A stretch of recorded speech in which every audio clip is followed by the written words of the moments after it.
हाँ जी, देखिए अब हम एसेट्स की बात कर रहे हैं। टेंजिबल एसेट्स हमने पढ़ लिया, which can be touched and seen, जिनकी फिजिकल एग्जिस्टेंस होती है। Intangible assets which can be touched and seen, जिनकी फिजिकल एग्जिस्टेंस नहीं होती, like goodwill, patent, trademark, brand, ये सभी हमारे क्या होते हैं बच्चे, इनटेंजिबल एसेट्स। मैं नोट्स में अभी आपको दिखा दूंगा, सारा लिख रखा है मैंने, पहले मीनिंग समझा रहा हूँ। अब एक कैपिटल वर्क इन प्रोग्रेस क्या होता है?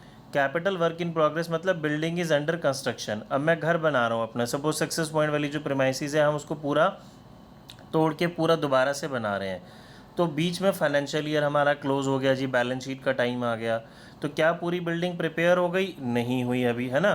तो ये बच्चे हमारा क्या बन गया फिर? Capital work in progress. जो कैपिटल वर्क अभी चल रहा है, पूरा तैयार नहीं हुआ। सेम चीज़ हो गई बच्चे हमारे पास इनटेंजिबल एसेट्स अंडर डेवलपमेंट, कि वो इंटेंजिबल एसेट्स जो भी प्रोग्रेस में हैं, पूरी तरह प्रिपेयर नहीं हुए। इसका सबसे सिंपल एग्जांपल बच्चे, कोरोना तो आ गया था आई थिंक इंडिया में मार्च 2020 में, है ना। लॉकडाउन शुरू होना तभी शुरू हो गया था, बट क्या वैक्सीन तभी इसकी आ गई थी? नहीं। सारी कंपनीज वैक्सीन बनाने की प्रिपरेशन उन्होंने शुरू कर दी थी। बीच में मार्च 31 आ गया, बुक्स क्लोज हो गई, तो ये उनकी क्या बन गई जी? Intangible assets under development. उस पर वो बहुत सारा पैसा खर्च कर चुके, रिसर्च चल रही है, बट अभी तक वो तैयार नहीं हुई थी। फिर नॉन करंट इन्वेस्टमेंट बहुत सिंपल है याद करना। डेफर्ड टैक्स एसेट्स की डिटेल हमें नहीं पढ़नी। Long term loans and advance, यानी कि हमने लॉन्ग टर्म के लिए लोन या एडवांस दिया हुआ है। अभी बताते हैं बच्चे पेटेंट्स क्या होता है, एक बार इसको ख़त्म कर लें। फिर other non current assets, clear. अब देखो हम इसको यहाँ से नोट से समझते हैं। टेंजिबल एसेट्स, देखिए सबसे पहले हमने टेंजिबल किया। टेंजिबल के एग्जांपल क्या हो गए? Land and building, furniture, plant and machinery, computer, office equipment, vehicles, life stock, सभी को समझ आता है। मीनिंग हमने एक बार समझ लिया तो अब काम मेरे लिए आसान हो गया। इनटेंजिबल एसेट्स में goodwill, patent, copyright, mining right, computer software, trademark, licence, brand, model, design, franchisee, ये सब के सब किसके अंदर आ रहे हैं? इनटेंजिबल एसेट्स में। नॉन करंट इन्वेस्टमेंट का मतलब है बच्चे जहाँ पे हमने पैसा इन्वेस्ट किया है, जहाँ पे कंपनी ने पैसा इन्वेस्ट किया है फॉर लॉन्ग टर्म, हमने लॉन्ग टर्म के लिए पैसा इन्वेस्ट किया, हमने मतलब कंपनी ने। Investment in debenture, investment in property, investment in shares. अब यहाँ पे शेयर से मतलब वो शेयर्स नहीं है, ये इंपॉर्टेंट बात समझेंगे, जो हमारी कंपनी ने शेयर इशू करे हैं।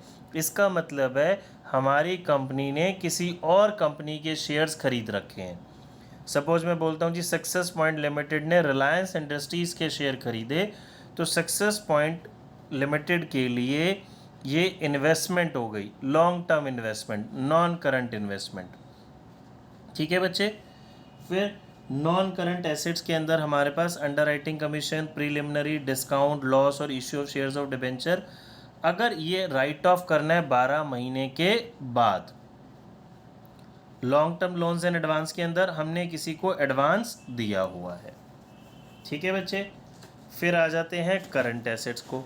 करंट एसेट्स को याद करने का हमने क्या तरीका सीखा था बच्चे? इसके ऑर्डर को लर्न करने का क्या तरीका था? कार इतनी तेज़ चलाओ कि सुन हो जाओ। तो ये सब के सब हमें ऑर्डर में लर्न हो जाएंगे। अब ज़रा शॉर्ट में इसको बात करें तो यहाँ देखिए इन्वेस्टमेंट थी नॉन करंट इन्वेस्टमेंट, ये मेरे पास आ गया करंट इन्वेस्टमेंट। मतलब यहाँ हमने पैसा इन्वेस्ट किया है लंबे टाइम के लिए, यहाँ इन्वेस्ट किया है शॉर्ट टर्म के लिए। इन्वेंट्रीज, इन्वेंट्रीज का मतलब बच्चे सामान, stock, raw material, finish goods, loose tools. Inventories के अंदर से हेड और सब हेड का क्वेश्चन जनरली एग्जाम में पूछा जाता है। ट्रेड रिसीवेबल में बच्चे डेटर्स और बिल्स रिसीवेबल। देखो याद रखने का तरीका अगर आप ध्यान से सुनेंगे तो बहुत सारी चीज़ें आपको लर्न होंगी। ये हमने पढ़ा था, यहाँ ट्रेड पेएबल था। ट्रेड पेएबल में क्या था? क्रेडिटर और बिल्स पेएबल। तो ट्रेड रिसीवेबल में क्या आ जाएगा? ट्रेड रिसीवेबल में मेरे पास क्या आ जाएगा? Debtors and bills receivable.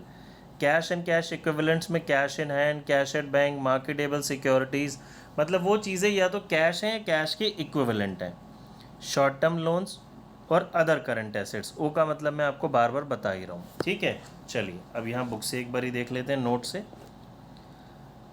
Current investment में long term investment with maturity period less than 6 months. Inventory में हमने क्या बात करी बच्चे, देखिए स्टॉक। स्टॉक, अब इसको याद करने का तरीका, रॉ मटेरियल भी हो सकता है, वर्क इन प्रोग्रेस यानी कि सेमी फिनिश गुड्स भी हो सकता है, फिनिश गुड्स भी हो सकता है। Stores and spare, loose tools, ये अक्सर हमसे एग्जाम में पूछ लेता है जी। तो मुझे याद रखना है स्टोर्स एंड स्पेयर या लूज टूल्स का सब हेड कौन सा है, इन्वेंट्री, और मेजर हेड कौन सा है, करंट एसेट्स। ठीक है।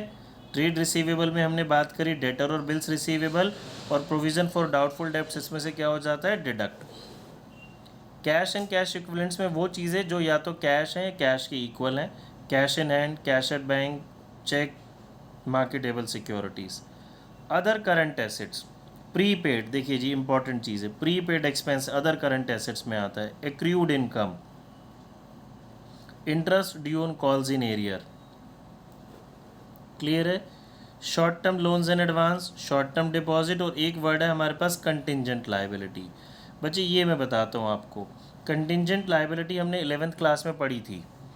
कंटिंजेंट लायबिलिटी वो लायबिलिटी होती है जो एट प्रेजेंट हमारी लायबिलिटी नहीं है। ये वो लायबिलिटी होती है जो एट प्रेजेंट हमारी लायबिलिटी नहीं है, जिसका होना या ना होना डिपेंड करता है सम फ्यूचर इवेंट के ऊपर। ठीक है। तो इसमें ये हमें बहुत इंपॉर्टेंट है, प्रोपोज्ड डिविडेंड हमसे पूछ लेगा जी, ये कहाँ शो होता है, कंटिंजेंट लायबिलिटी में। अच्छा, जो कंटिंजेंट लायबिलिटीज़ होती है ना, वो बैलेंस शीट में शो नहीं होती, वो बैलेंस शीट के नीचे as a footnote show होती हैं, याद रखेंगे। कंटिंजेंट लायबिलिटीज़ को as a footnote show करते हैं हम सेपरेटली, क्लियर है। तो देखिए आज हमने क्या करा, अपनी बैलेंस शीट के हेड भी लर्न कर लिए, सब हेड्स भी लर्न कर लिए, और उसके अंदर का कंटेंट भी लर्न कर लिया। नेक्स्ट क्लास में हम इसको थोड़ा सा रिवाइज करेंगे, और इसका छोटा सा क्लास में साथ साथ टेस्ट लेंगे, आपसे पूछेंगे कि कौन सी चीज़ कहाँ कहाँ आती है, बताइए। ठीक है। एक बारी अगर हम पहले इसको रिवाइज कर लें थोड़ा सा, तो कोई बच्चा बताएगा जी। ये सारे हेड लर्न करने के लिए हमने ऑर्डर में क्या वर्ड याद करा था, शोर शराबा नहीं चलेगा, नहीं चलेगा। इसके लिए श्री राम मंदिर, ये संपा, इसके लिए क्या लर्न किया था बताओ, क्या वर्ड था, यस, लड्डू दो ऑरेंज लो। यहाँ पे क्या पढ़ा था हमने करंट लायबिलिटी के लिए, एस्टॉस। सारी चीज़ें मुझे ऑर्डर में याद हो जाएंगी। घर में ना इसको बच्चे आप सभी स्टूडेंट्स लिख के देखेंगे एक बारी, जैसे मैं बोल रहा हूँ ऐसे लिखना, तो आपको देखो हेड के नाम, सब हेड के नाम याद हो रहे हैं ना, होने शुरू हो जाएंगे। इसके लिए हमने पढ़ा था जी, फ्रेंड्स टिक्की नहीं ढोकला लो। और ये क्या था हमारे पास, कार इतनी तेज़ चलाओ कि सुन हो जाओ। ठीक है। Yes sir.